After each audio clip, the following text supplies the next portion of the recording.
Caspian berdiri di depan Arthur, dan Arthur juga berdiri di hadapannya. Pertarungan mereka akan segera dimulai dalam hitungan detik. Semua orang yang ada di sana memperhatikan pertarungan itu dengan sangat serius. Maksudnya, antara Arthur dan Caspian.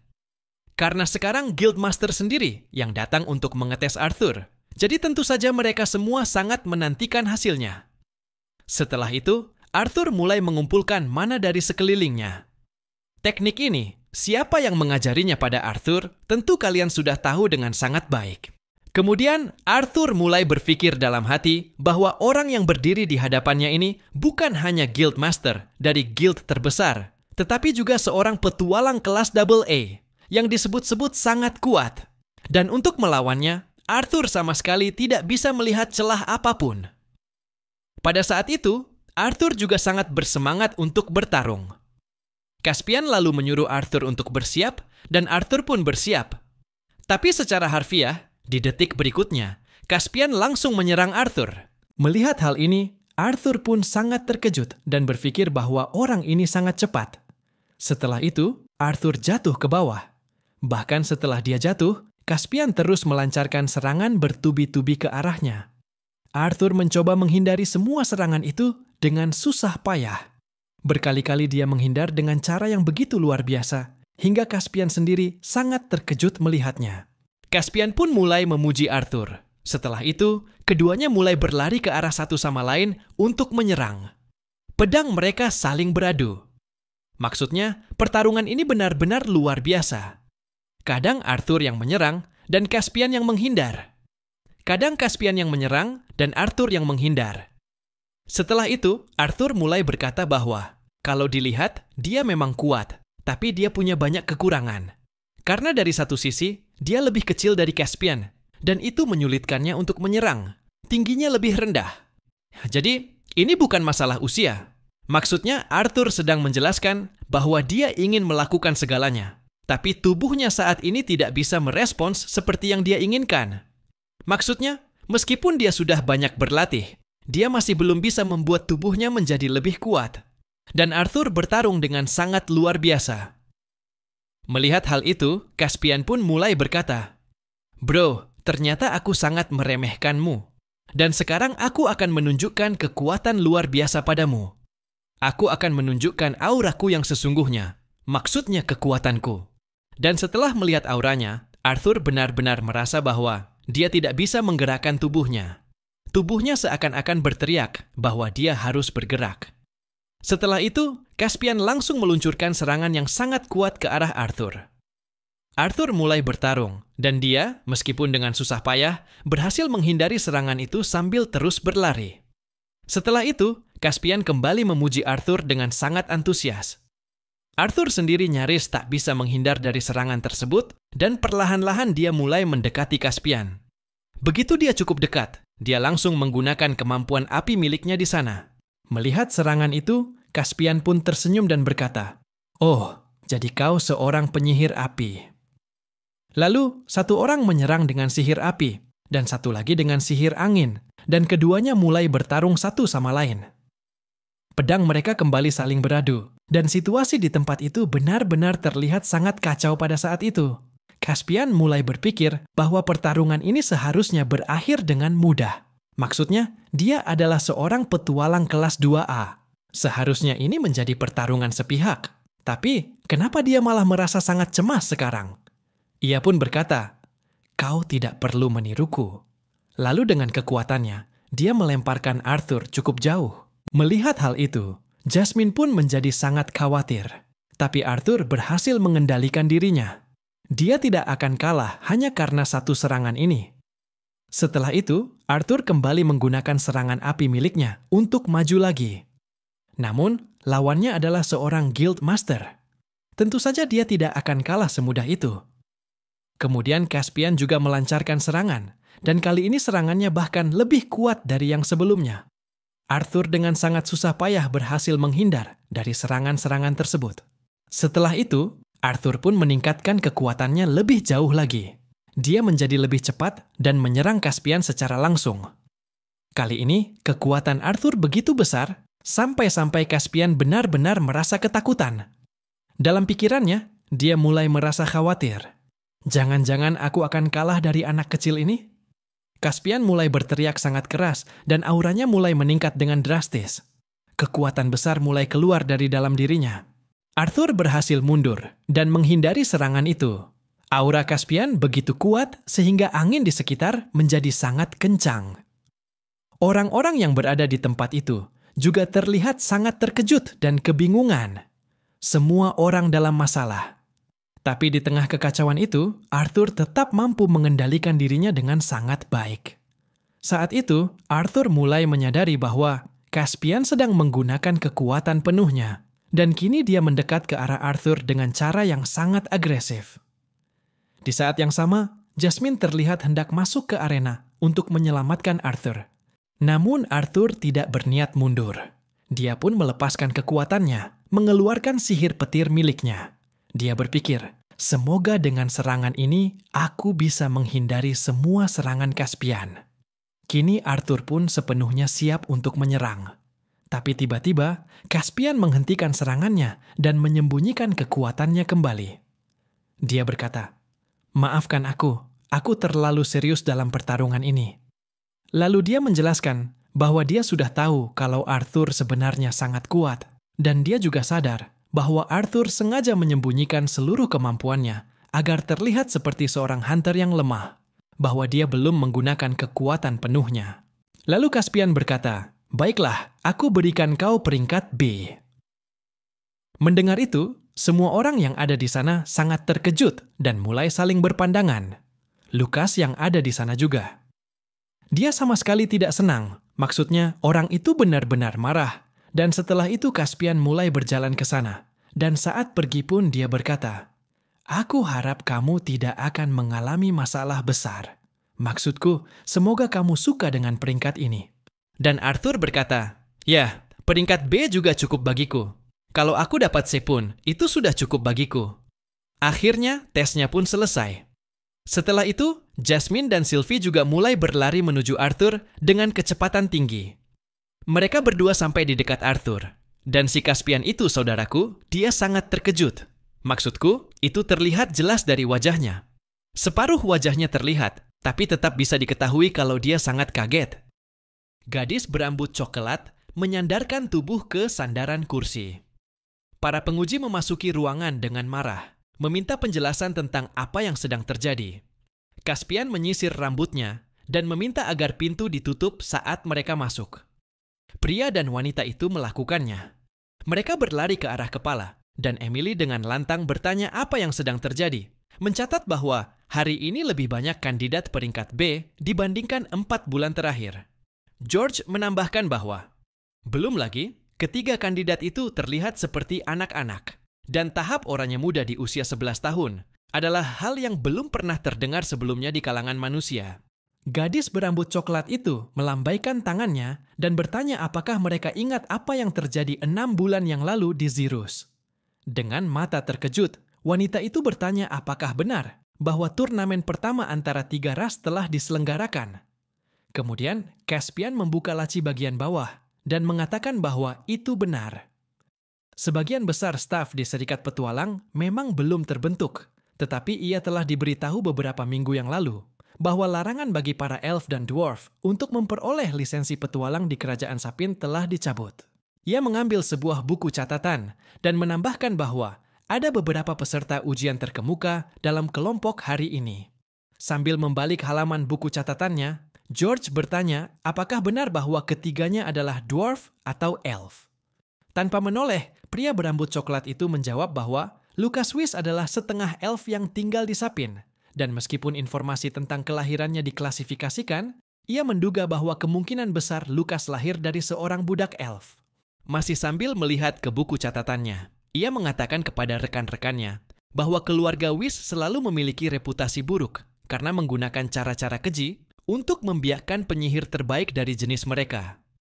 Sambil membayangkan nyala api yang membakar di tangannya, Caspian berbicara bahwa Lucas adalah kasus yang tidak biasa. Karena jarang sekali ada seseorang dengan garis keturunan elf memiliki afinitas yang begitu kuat terhadap elemen api.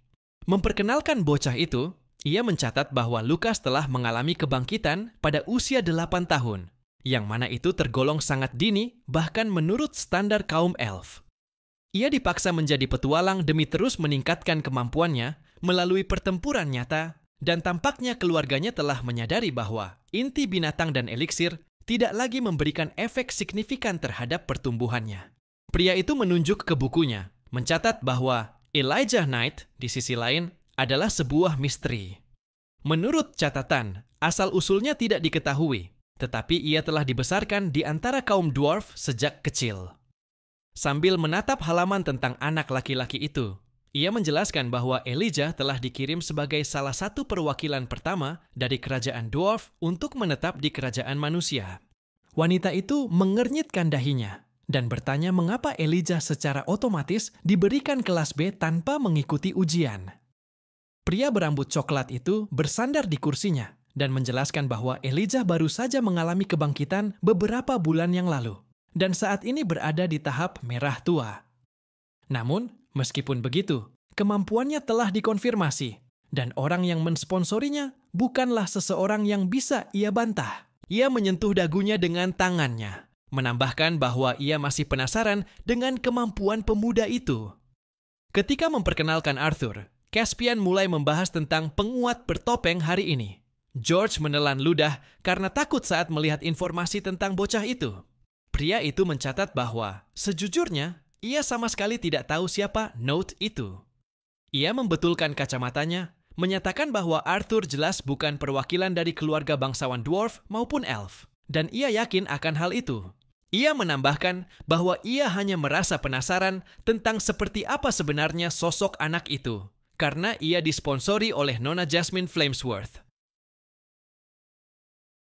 Emily menyentuh wajahnya dengan kaget dan bertanya apakah yang dimaksud adalah keluarga Lorth, yang terkenal sebagai keluarga yang menghasilkan dan membesarkan para penyihir terkuat di kerajaan mereka, khususnya yang memiliki afinitas dengan elemen api.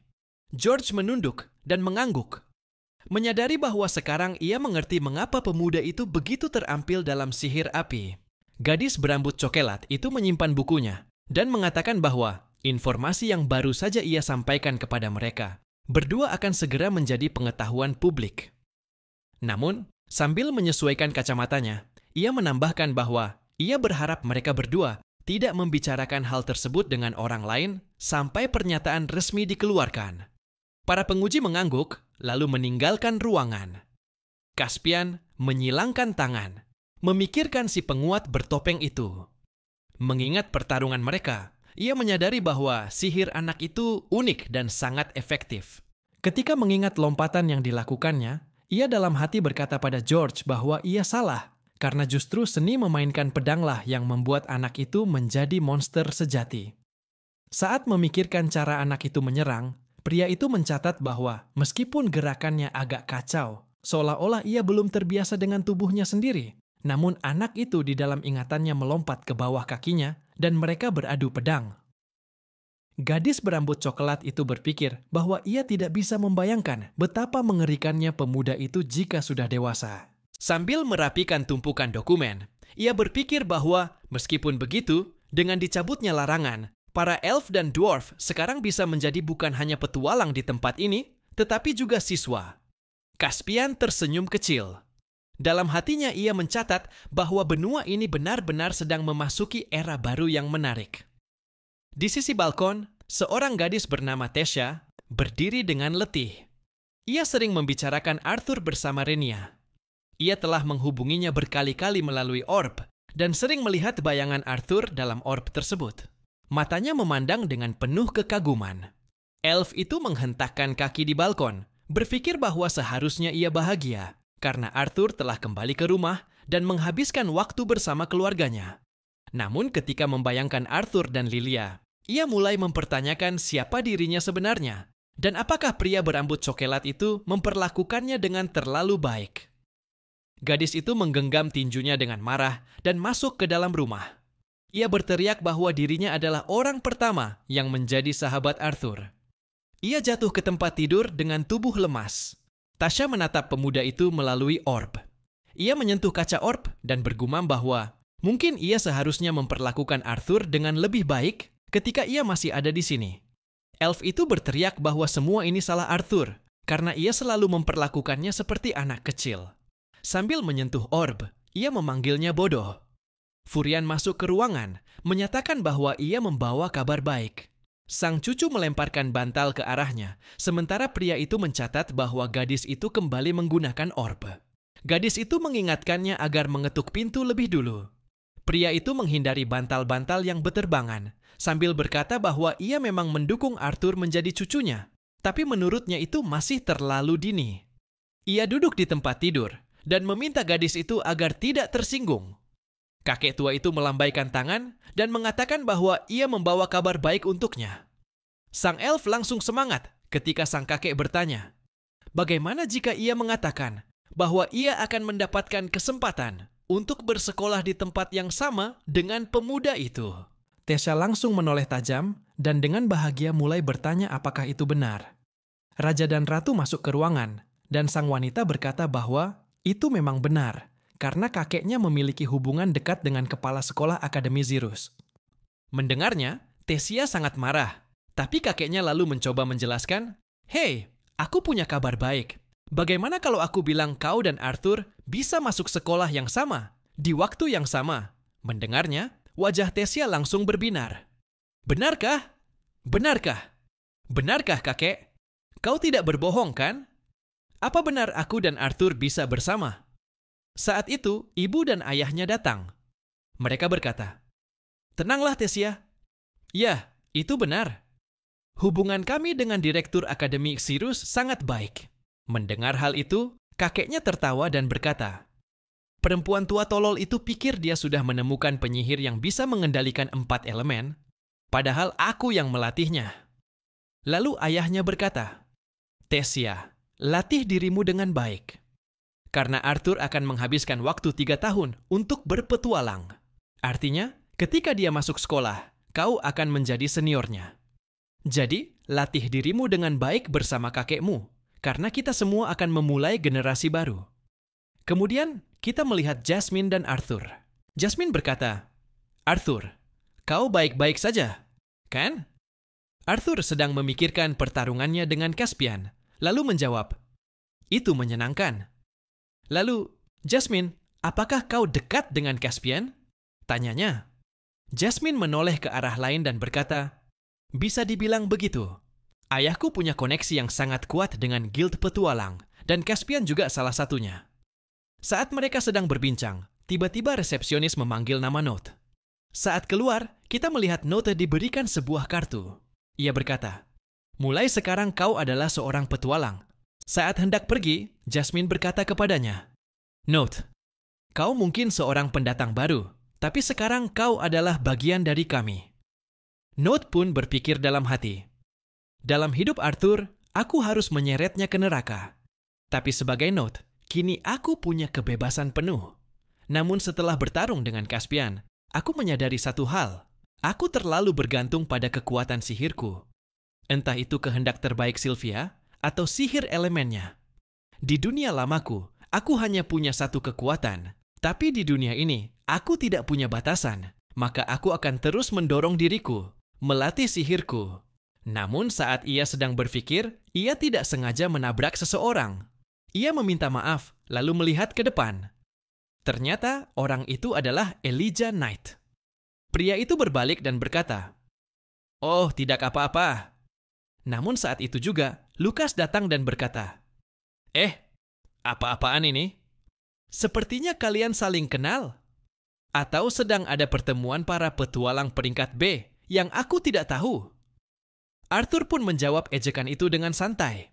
Tapi Lukas berkata, "Jangan sombong hanya karena kau sekarang masuk peringkat B. Bahkan di dalam satu peringkat pun masih ada level-level yang berbeda. Kau tahu itu, kan?" Setelah mengatakan itu, ia mendorongnya dan melangkah pergi. Arthur sama sekali tidak mengerti apa yang sedang terjadi. Tepat saat itu, Jasmine kembali dan bertanya, "Ada apa? Kau sedang bicara dengan siapa?" Arthur menunjuk ke arah tempat orang itu berdiri tadi, tapi tidak ada siapa-siapa di sana. Arthur kemudian bertanya, Jadi, sekarang apa yang harus kita lakukan? Apa kau akan pergi ke papan pengumuman dan mengambil quest? Tapi Jasmine menjawab, melihat skillmu, itu hanya akan membuang-buang waktu. Aku punya sesuatu dalam pikiranku. Ikutlah denganku. Lalu adegan berpindah. Kita melihat mereka berada di dekat sebuah gerbang teleportasi mana. Begitu sampai di sana, mereka diminta menunjukkan lisensi mereka. Jasmine bertanya, apa kau butuh sesuatu? Kalau iya, cepat kemas sekarang. Arthur menjawab, tidak apa-apa, aku sudah membawa semua yang kubutuhkan untuk 1 minggu ke depan. Dan kemudian mereka berdua masuk ke dalam gerbang. Begitu masuk, mereka melihat tempat yang sangat indah, di mana berbagai jenis binatang dan para petualang yang beragam ada di sana. Arthur berkata, untuk tempat yang merupakan bagian dari Beast Guild, tempat ini agak terlalu tenang. Jasmine menjelaskan, ya, karena tempat ini sudah dieksplorasi sebelumnya, dan petualang kelas bawah biasanya datang ke sini untuk melatih diri mereka. Beberapa saat kemudian, ketika mereka terus berjalan, tiba-tiba Sylvie melihat seekor binatang dan langsung terbang ke arah sana. Ketika Arthur bertanya, kau mau kemana? Sylvie menjawab, aku lapar dan harus jadi kuat. Jasmine lalu bertanya, apa kau ingin mengikutinya? Arthur menjawab, tidak, dia akan baik-baik saja. Aku masih bisa merasakannya. Mendengar itu, Jasmine memintanya untuk mengikutinya dari belakang. Ia berkata, ikuti aku, karena hutan ini sangat berbahaya di malam hari. Kemudian, kita melihat mereka mulai berlari dengan sangat cepat menggunakan mana mereka. Arthur pun mulai mengejarnya, dan dalam hati berpikir, apa para orang tua merasakan hal seperti ini saat melepas anak mereka? Semua kenangan yang ia habiskan bersama Sylvie muncul di pikirannya. Beberapa waktu kemudian, mereka sampai di sebuah tempat. Arthur tampak sangat kelelahan. Jasmine berkata, jadi kau benar-benar berada di tingkat Light Red Core, ya? Meski aku sedikit melambat, aku tetap terkesan kau bisa terus mengejarku. Adegan berpindah. Malam tiba. Kita melihat mereka berbincang. Jasmine bertanya tentang bonds-nya. Arthur menjawab, Sylvie sedang mengirimkan kabar. Dia baik-baik saja.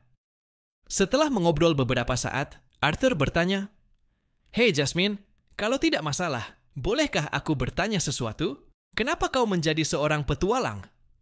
Mendengar pertanyaan itu, Jasmine terdiam sejenak dan kemudian menjawab, aku hanya ingin menjauh dari keluargaku. Mendengar itu, Arthur berpikir, ya, aku sudah menduga.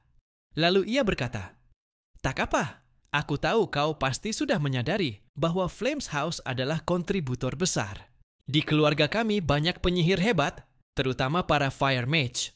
Mereka dianggap terbaik di dunia. Dan aku adalah yang pertama kali terbangun di antara semua saudara-saudaraku. Karena itu, orang tuaku sangat menaruh harapan padaku.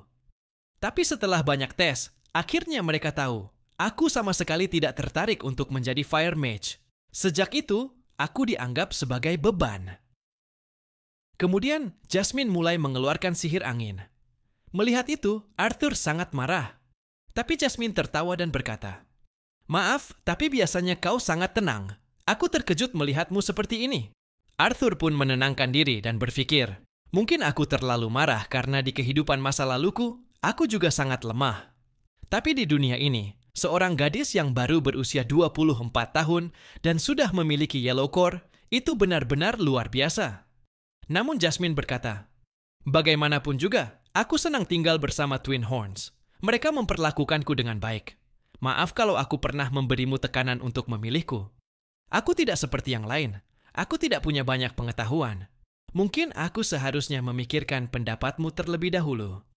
Arthur tertawa dan berkata, tidak, kau hebat, karena kau tidak takut menunjukkan kesalahanku. Dan itu yang kubutuhkan. Mendengar itu, Jasmine terlihat bahagia. Kemudian dia berkata, Arthur, kau tahu tidak, saat berbicara denganmu rasanya seperti sedang bicara dengan orang dewasa, bukan anak-anak. Tapi Arthur tidak merespons. Jasmine mengira dia sudah tertidur. Tapi di sisi lain, Arthur hanya terdiam. Pagi pun tiba. Arthur merasa ada sesuatu yang berat di dadanya. Ia berpikir itu Sylvie, tapi ketika membuka matanya, ternyata itu binatang lain yang membuatnya terkejut. Ia bangun dan melihat api unggun dan banyak ikan yang sedang dimasak. Jasmine melihatnya dan berkata, "Ngomong-ngomong, aku suka acara komedi kecil tadi. Selamat pagi, Arthur." Arthur menjawab, "Selamat pagi, Jasmine. Tapi kau bisa membangunkanku, kan?" Jasmine menjawab, "Aku sudah coba berkali-kali, tapi kau sama sekali tidak bergerak. Tapi sekarang kau sudah bangun, ayo makan. Kau juga bisa memanggil Bondmu. Dia bisa ikut makan bersama kita." Mendengar itu, Arthur menghubungi Sylvie. Tapi ternyata Sylvie sudah lebih dulu memakan binatang tadi. Setelah makan, mereka mulai bersiap-siap. Arthur bertanya, "Jadi, sekarang apa yang harus kita lakukan?" Jasmine menjawab, "Kau tahu kenapa aku membawamu ke sini? Agar aku bisa sparring, alias bertarung denganmu." Mendengar itu, Arthur sedikit terkejut. Jasmine berkata, "Saat kau melawan Caspian, kau terlihat sedikit aneh. Seolah-olah pikiranmu tahu semuanya, tapi tubuhmu tidak mendengarkan. Selain itu, aku ingin tahu kemampuan fisikmu." Arthur pun pergi mengambil pedangnya. Tapi Jasmine berkata, "Gunakan pedang yang satunya." Arthur terkejut dan bertanya, "Bagaimana kau tahu tentang pedang yang satu lagi?" Jasmine menjawab, "Kau tidak akan membawa tongkat itu kalau tidak berarti penting bagimu." Mendengar itu, Arthur pun mengeluarkan pedangnya yang lain. Sekarang mereka bersiap untuk bertarung. Arthur memutuskan untuk tidak menggunakan mana untuk memperkuat tubuhnya dan berpikir, "Sudah berapa lama aku tidak melakukan ini?" Ia pun mulai berlari ke arah Jasmine. Jasmine juga maju untuk menyerang. Mereka bertarung satu sama lain. Arthur cepat, tapi tidak secepat Jasmine. Ia hampir didominasi, membuat Arthur sangat terkejut dan berpikir, "Mungkin aku terlalu bergantung pada sihir, sampai-sampai aku tidak melatih tubuhku." Arthur terus-menerus kalah, dan tekanan itu membuatnya tidak bisa bertahan. Ia menghentikan pertarungan dan berkata, "Kau menang." Jasmine menjelaskan, "Tubuhmu memang sedikit lambat, tapi teknikmu sangat presisi. Selain itu, intuisi dan refleksmu luar biasa, bahkan menyeramkan." Mendengar itu, Arthur tertawa dan berkata, "Terima kasih, tapi aku tahu kau tidak bertarung dengan kekuatan penuh." Jasmine menjawab, "Nah, apa yang kubilang? Intuisimu menakutkan. Tapi jangan khawatir, kau akan segera menjadi kuat. Saat kau terus masuk ke dalam bahaya, bertarung dengan mana beast, dan saat kau satu tim dengan..." Arthur memotong, "Itu akan memakan waktu bertahun-tahun. Tapi aku jauh lebih unggul dari yang lain dalam manipulasi mana, bertahun-tahun lebih maju. Jadi, aku akan berlatih pedang tanpa menggunakan mana." Jasmine sedikit terkejut dan berkata, "Kau mau masuk dungeon dan bertarung melawan Magic Beast tanpa menggunakan mana? Bahkan banyak pendekar pedang butuh beberapa dekade untuk itu. Ya, aku tahu kau kuat, tapi..." Namun Arthur menjawab, 2 tahun. Aku hanya butuh 2 tahun. Kini, bersama Jasmine, ia pergi ke tempat lain untuk latihan. 2 tahun pun berlalu. Di suatu tempat, tampak sekelompok orang sedang minum dan bersenang-senang. Tiba-tiba, seseorang berkata, "Hei, kau dengar rumor itu?" Lalu seorang pria lain menjawab dengan kesal, "Oh, rumor kakul itu? Maksudmu si pendekar pedang bertopeng? Semua itu omong kosong." Namun orang pertama berkata, "Tidak, itu benar. Aku punya kenalan yang pernah menjadi rekan satu tim mereka. Ia pernah bepergian bersama Jasmine Flamesworth." Orang kedua bertanya, "Lalu apa kata kenalanmu itu?" Ia menjawab, "Kelihatannya rumor itu memang benar. Dia bukan seorang mage." Mendengar itu, orang tersebut tidak percaya dan berkata marah, "Aku tidak tahu dia itu apa. Tapi aku dengar dia pernah menyelesaikan sebuah dungeon sendirian. Apa itu mungkin? Seorang petualang peringkat B tidak mungkin melakukannya. Dan kau mengatakan padaku bahwa seorang pendekar pedang biasa yang bahkan tidak menggunakan sihir bisa melakukan itu." Orang pertama tertawa dan berkata, Tapi sepertinya Jasmine ada bersamanya. Mungkin dia yang membantunya. Mereka pun mulai membicarakan pria bertopeng itu. Orang yang kesal tadi berkata dengan marah, "Bawa dia ke hadapanku kapan saja. Aku bisa melawannya kapanpun juga." Sementara itu, Kakul berpikir, "Aku masih tidak percaya." Semua orang membicarakan pendekar bertopeng itu. Cerita yang beredar mengatakan bahwa Jasmine Flamesworth bersamanya. Tapi yang lebih mengherankan, dia tidak hanya langsung menjadi petualang peringkat B, melainkan baru-baru ini naik ke peringkat A. Dan jika itu benar, maka hanya dalam waktu 2 tahun saja dia sudah mencapai peringkat A. Sedangkan aku di sini hanya seorang petualang peringkat C yang nyaris lulus, bahkan sempat gagal dalam ujian. Saat dia sedang berpikir begitu, tiba-tiba seseorang masuk ke tempat itu dan dia langsung terkejut. Ternyata orang itu adalah Arthur, yang kini sudah tumbuh dewasa. Melihat Arthur, pria yang kesal tadi langsung menghunus pedangnya dan berkata, "Bicara soal iblis." Orang di dekatnya ketakutan dan berkata, Hei, apa yang kau coba lakukan?" Tapi pria itu tidak berhenti. Ia mendekati Arthur dan berkata, "Di mana penjaga cantikmu, nak?" Tapi Arthur mengabaikannya dan terus berjalan, membuat pria itu semakin marah. Dengan penuh kemarahan, ia langsung menyerang Arthur dengan pedangnya. Terjadi ledakan. Namun, saat asapnya menghilang, semua orang terkejut karena pedangnya bahkan tidak menyentuh Arthur. Ia berpikir, "Apa yang terjadi? Apa aku meleset? Atau dia berhasil menghindar?" Arthur kemudian menatapnya dengan marah, membuat pria itu sedikit takut. Namun ia kembali menyerang dengan penuh amarah. Tapi setiap tebasan pria itu dengan mudah dihindari oleh Arthur. Pria itu berteriak marah, "Apa kau cuma bisa menghindar saja?" Mendengarnya, Arthur menatapnya tajam dan melakukan sebuah tebasan yang sangat berbahaya. Tebasan itu memotong seluruh jari tangan kanannya. Pria itu menjerit kesakitan dan pedangnya terjatuh dari tangannya.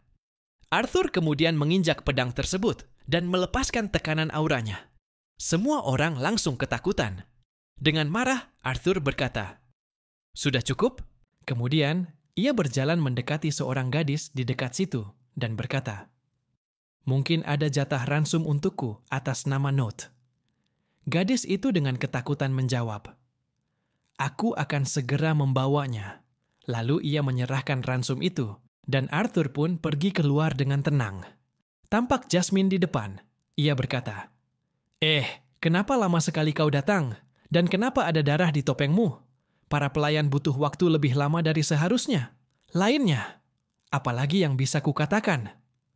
Adegan pun berpindah. Kita melihat mereka berdua berjalan melewati hutan. Sambil berjalan, Arthur sedang menulis surat untuk ayah dan ibunya. Ibu dan ayah yang tercinta. Saat kalian membaca ini, mungkin aku sudah berada di dalam dungeon. Aku tahu, sekarang aku tidak bisa sering berkunjung. Percaya tidak, sudah 2 tahun berlalu.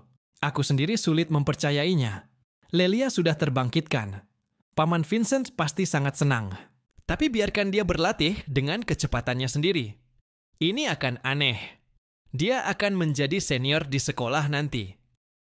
Ngomong-ngomong, aku dan Jasmine baik-baik saja. Ingat saat terakhir kali kita bertemu, ayah? Saat hampir kukalahkan kau dalam adu panco? Sejak saat itu, aku sudah jauh lebih kuat. Dan ya, ayah, aku baru saja mencapai tahap light orange. Jasmine masih membantuku, dan aku juga sedang mengajarinya teknik pedang yang bagus. Seperti yang sudah kujanji, ini adalah perjalanan terakhirku sebelum masuk sekolah. Tulisan itu pun selesai. Jasmine berkata, sudah selesai ya? Kayaknya tim mereka sedang menunggu kita. Ngomong-ngomong, apa Sylvia akan datang?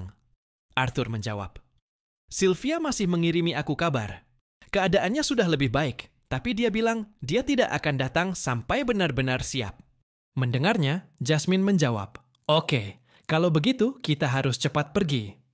Beberapa saat kemudian, mereka sudah sampai di dekat dungeon. Begitu tiba, yang pertama menarik perhatian Arthur adalah Lucas.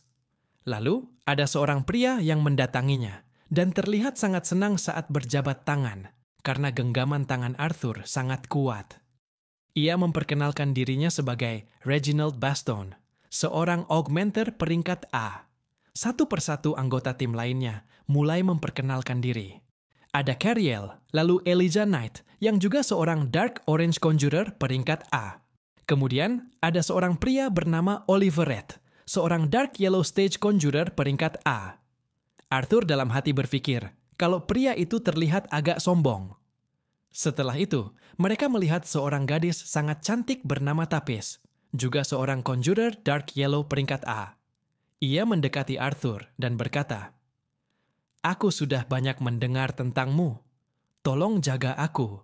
Ya, lalu datang seorang pria bernama Brad, seorang Devlore Class dengan atribut api dan inti Light Yellow, yang juga merupakan pemimpin tim ini. Ketika Brad diperkenalkan dengan Jasmine dan mengetahui bahwa dia adalah seorang augmenter, peringkat AA dengan atribut angin, ia sangat senang, karena akhirnya ada juga anggota tim yang peringkatnya tinggi. Lalu Note, yang sebenarnya adalah Arthur, memperkenalkan diri. Light Orange Stage, augmenter peringkat A. Atribut api. Mendengarnya, Seta berkata, "Atribut api? Tapi aku dengar kau tidak punya afinitas elemen sama sekali." Arthur menjawab, "Oh tidak, bukan begitu. Aku hanya tidak menggunakan sihir karena alasan pribadi." Saat itu, Brad melihat tas mereka dan berkata, "Oh, jadi kalian berdua tidak punya cincin dimensi, ya?" Lukas menjawab dengan kesal, "Tanyakan saja pada Olver." "Cincinnya punyaku sudah penuh." Olver menjawab, "Mana mungkin? Aku bahkan masih punya tasnya Samantha." Namun saat itu Elijah berkata, "Aku masih punya sedikit ruang di sini." Kita melihat Elijah menggunakan cincinnya dan menyimpan semua tas serta barang mereka ke dalamnya. Arthur melihat hal itu dan berpikir dalam hati, "Aku sudah menduga Lukas punya cincin dimensi. Tapi bahkan Elijah juga." Teknologi ini ditinggalkan oleh para pembuat Floating Dynasty dan harganya sangat mahal. Satu cincin saja, dengan ruang penyimpanan terbatas, harganya bisa mencapai 1.000 koin emas. Setelah semua tas masuk ke dalam cincin, Elijah bertanya, "Cuma itu saja kan?" Arthur menjawab, "Ya, terima kasih banyak." Mendengarnya, Elijah sangat senang. Brad lalu mulai membawa semua orang masuk ke dalam dungeon. Beberapa saat kemudian, mereka mulai menyusuri bagian dalam. Tapi tidak ada apapun di sana. Tidak ada manusia, bahkan tanda-tanda kehidupan pun tidak. Melihat hal ini, Lukas berkata, "Ini apa-apaan? Tidak ada satupun manusia di sini. Aneh." Namun mereka tetap melanjutkan perjalanan ke dalam. Tiba-tiba, dari atas, sebuah potongan batu kecil jatuh. Brad melihat ke atas dan langsung ketakutan, karena ada begitu banyak monster mirip kelelawar raksasa yang bergelantungan di sana. Begitu melihatnya, dia langsung berteriak, "Bad Runners!"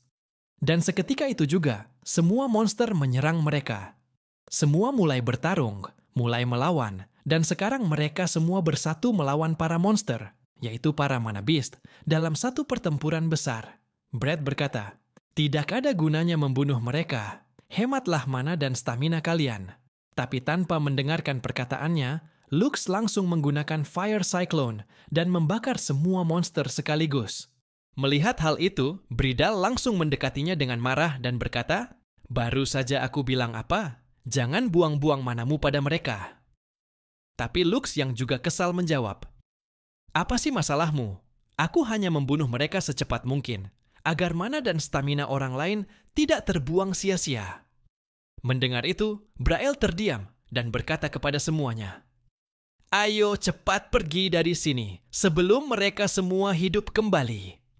Dan benar saja, semua monster itu mulai bersatu dan bangkit lagi, lalu langsung menyerang mereka. Arthur berkata, dungeon ini sangat terkenal karena keanehan misteriusnya. Di dalamnya hidup mana beast yang tidak bisa dibunuh. Mereka tidak punya mana core ataupun bagian vital lainnya. Karena itulah dungeon ini dinamakan The Dire Tombs. Mereka pun terus bergerak maju.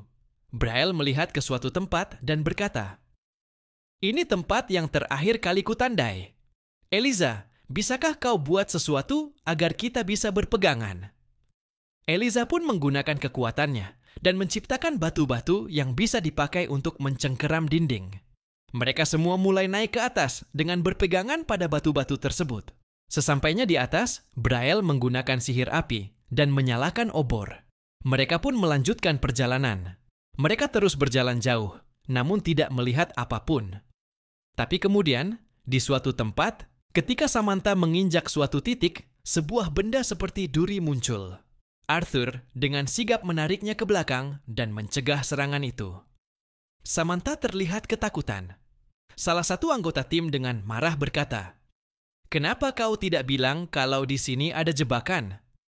Bridel menjawab, "Waktu aku ke sini dulu, ini semua belum ada." Oliver langsung mendekati Samantha dan berkata, "Kau terluka? Butuh bantuan? Perlu aku healing?" Tapi Samantha berbalik dan dengan dingin berkata, "Aku baik-baik saja." Lalu menatap Arthur. Arthur mengambil benda yang tadi muncul dan berkata, "Ini bukan jebakan. Ini mana beast." Semua langsung merasa ngeri. Braille pun meminta semua orang untuk terus berjalan. Mereka melanjutkan perjalanan, namun setelah berjalan jauh, mereka masih belum melihat apa-apa. Hingga akhirnya, Bredal berkata, "Kita sudah sampai, teman-teman. Tapi ada yang aneh." Lux bercanda, "Biar ku tebak, waktu kau kesini sebelumnya, tempat ini tidak sepanas ini, ya?" Bridal menjawab, "Tepat sekali, dulu tidak seperti ini." Arthur pun berpikir, "Aku juga merasakannya. Ini bukan sekadar panas, tapi ada tekanan luar biasa." Semakin dalam mereka masuk, tempat itu terasa makin panas. Batu-batu tampak memerah, dan letusan seperti lava mulai keluar dari bawah tanah. Tanah mulai bergetar hebat.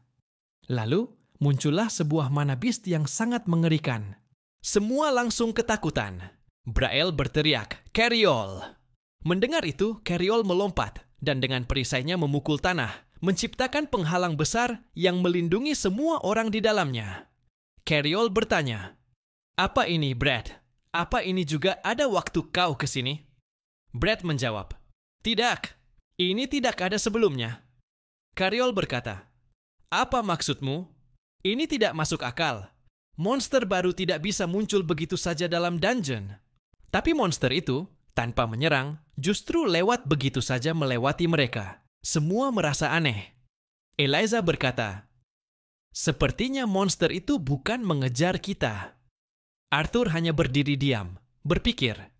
Tiba-tiba Oliver maju dan berkata, "Apa kalian semua akan berdiri di sini saja dan menatap serangga ini, atau mau mengejar artefak-artefak berharga itu?"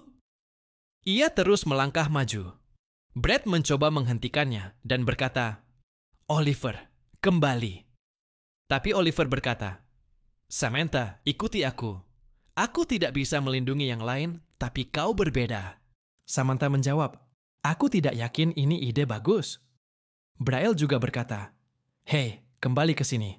Kita tidak tahu apa yang sedang terjadi di sini." Namun Oliver tetap berjalan maju. Arthur melihat sekeliling dan langsung ketakutan. Ia berteriak, "Lux, gunakan heat wave barrier, sekarang!" Arthur lalu berlari dan menarik Braille ke dalam perlindungan. Lux segera mengaktifkan penghalang. Semua berada di dalam penghalang, kecuali Oliver. Arthur berteriak, "Oliver, ke penghalang!" Tapi sebelum Oliver bisa bereaksi, ledakan dahsyat terjadi. Api menyebar ke segala arah. Melihat itu, Samantha segera menciptakan water barrier. Saat semuanya mulai tenang dan asap perlahan-lahan menghilang, Brad menjadi yang pertama melihat ke depan. Ia langsung ketakutan. Satu persatu yang lain pun melihat dan bereaksi dengan ketakutan atau bahkan berpaling. Kita pun diperlihatkan Oliver, yang kini sudah menjadi kerangka. Di depannya, sebuah kristal terjatuh. Di awal episode, kita melihat kerangka dari orang yang sama itu, tergeletak di sana. Di depannya ada kristal mananya yang mengejutkan semua orang. Lalu kita melihat Note, yakni Arthur, maju ke depan. Ia mengambil batu itu dan memberikannya kepada Samantha dan memintanya untuk mengganti batu miliknya dengan batu ini karena batu ini lebih kuat. Samantha pun menyetujuinya meski ia tampak sangat sedih, dan kini mereka semua diminta untuk melanjutkan perjalanan. Mereka mulai bergerak maju. Saat itu, Balt berkata bahwa mereka harus segera keluar dari sana sebelum letusan berikutnya terjadi. Mereka semua mulai berlari. Namun, sebelum mereka bisa keluar dari tempat itu, kita melihat dari luar muncul makhluk yang sama, monster mana yang menyeramkan. Melihat hal ini, Balt langsung memerintahkan semuanya untuk menyerang. Setiap orang mulai menyerang sesuai dengan kemampuan masing-masing, seperti Carl, Seaman, Elja, dan lainnya. Namun, meski serangan demi serangan dilancarkan, monster itu bahkan tidak terluka sedikit pun. Melihat hal ini, Balt sangat terkejut. Kemudian, ia meminta Jasmine dan Reginald untuk bertarung bersamanya. Ketiganya mendekat dan menyerang dengan kemampuan khusus masing-masing. Namun, tetap saja monster itu tidak mengalami luka apapun. Dari kejauhan, kita melihat Lux menyaksikan pertarungan itu dengan rasa takut yang mendalam. Ia mulai berpikir, apakah aku benar-benar sudah takut? Sihir api biasa tidak cukup untuk mengalahkan monster ini. Itu berarti sihir apiku harus menjadi lebih panas lagi. Sementara ia berpikir, kita melihat Arthur mulai berlari cepat ke depan. Ia mengubah pedangnya dari nyala api kuning menjadi nyala api biru, yang berarti sangat panas. Dan dengan pedang itu, ia melompat ke arah monster tersebut dan melancarkan tebasan berbahaya. Kali ini, serangannya berhasil melukai monster itu.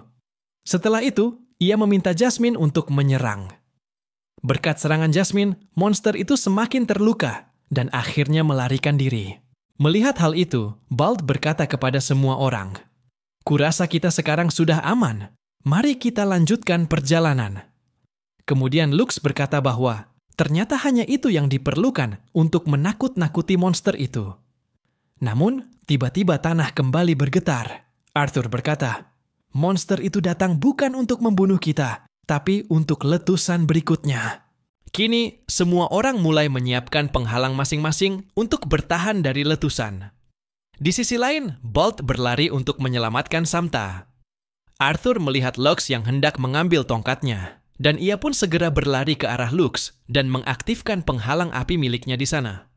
Lux memandang ke arahnya, dan tak lama kemudian terjadi ledakan besar di sekitar mereka. Lava panas atau api mulai mengalir ke segala arah.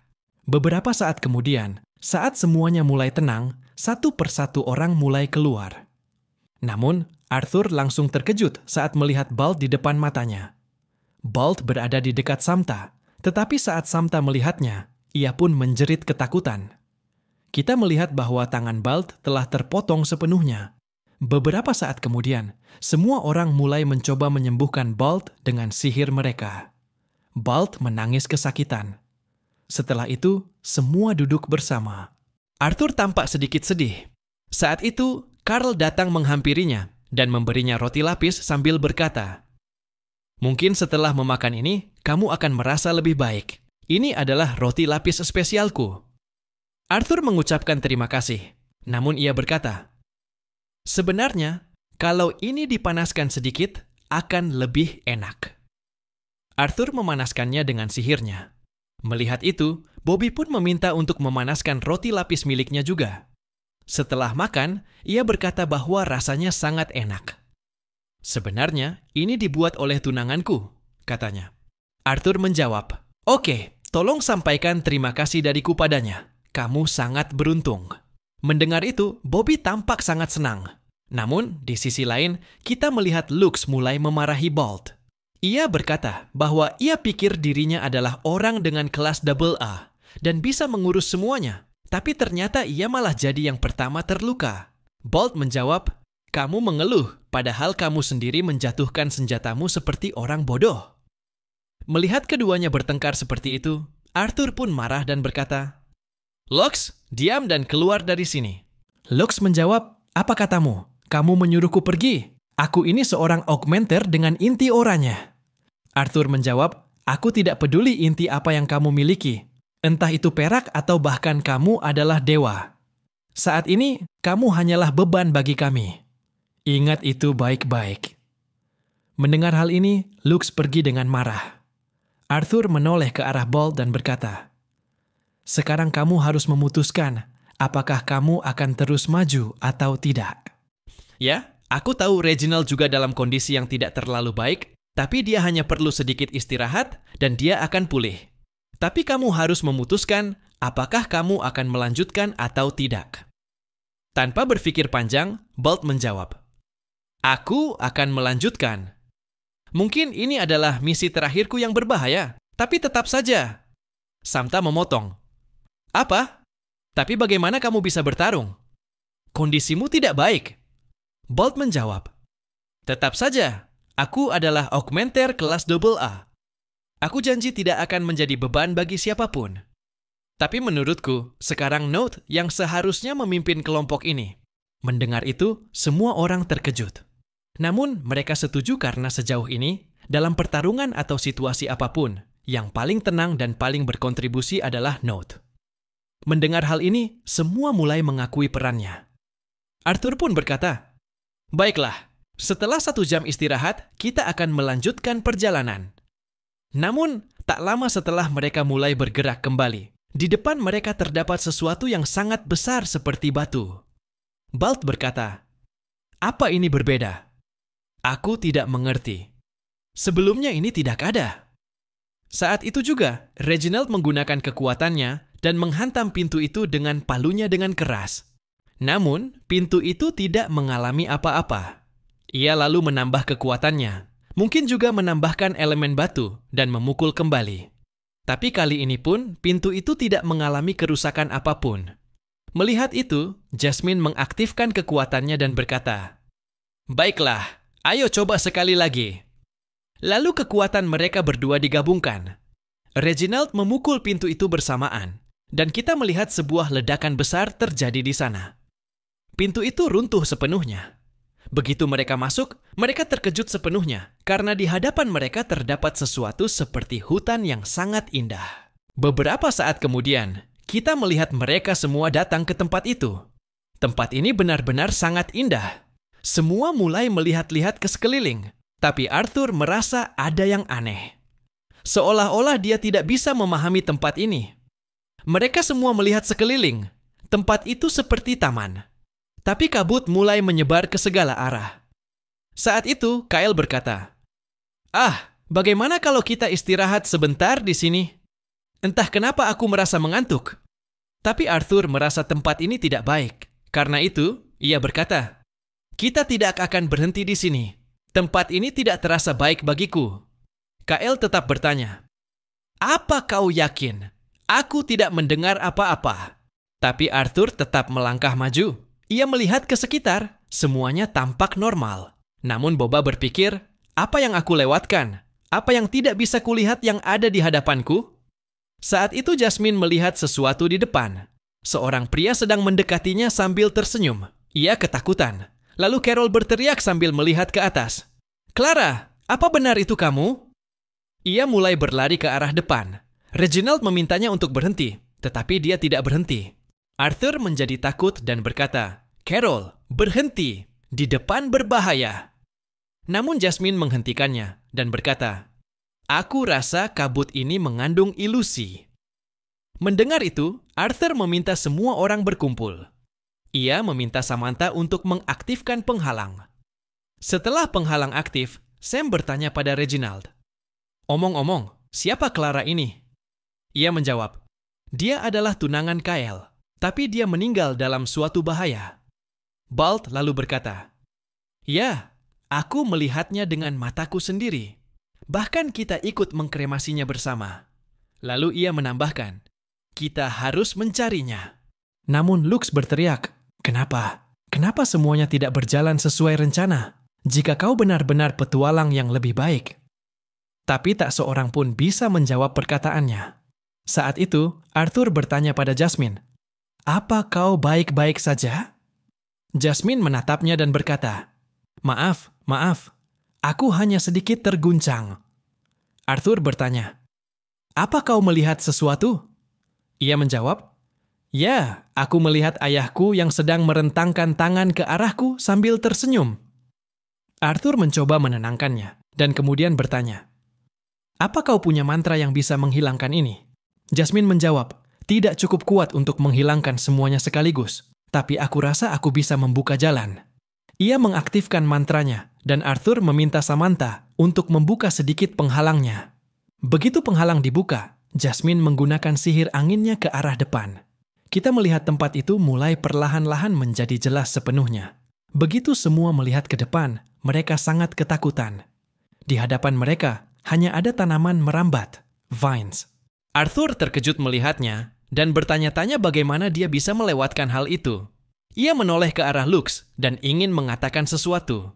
Tapi Lux berteriak, "Aku tidak butuh diberitahu apa yang harus aku lakukan." Lalu ia mulai membakar semua tanaman merambat itu. Namun, serangannya sama sekali tidak berdampak pada tanaman-tanaman tersebut. Ia pun terkejut. Arthur lalu memerintahkan Reginald untuk menyerang mereka dan meminta Jasmine untuk ikut bersamanya maju ke depan. Sekarang kita melihat semua mulai bergerak ke arah tanaman-tanaman itu, memotong dan membakarnya. Beberapa saat kemudian, mereka semua sedang memotongi tanaman itu. Tapi semakin banyak yang mereka potong, tanaman itu kembali tumbuh. Bahkan api pun tidak mempan terhadap mereka. Arthur kemudian memperkuat pedangnya. Tapi bahkan itu pun tidak cukup untuk menghancurkan tanaman-tanaman tersebut. Ia lalu menguatkan lagi pedangnya lebih hebat dan menebas tanaman-tanaman itu.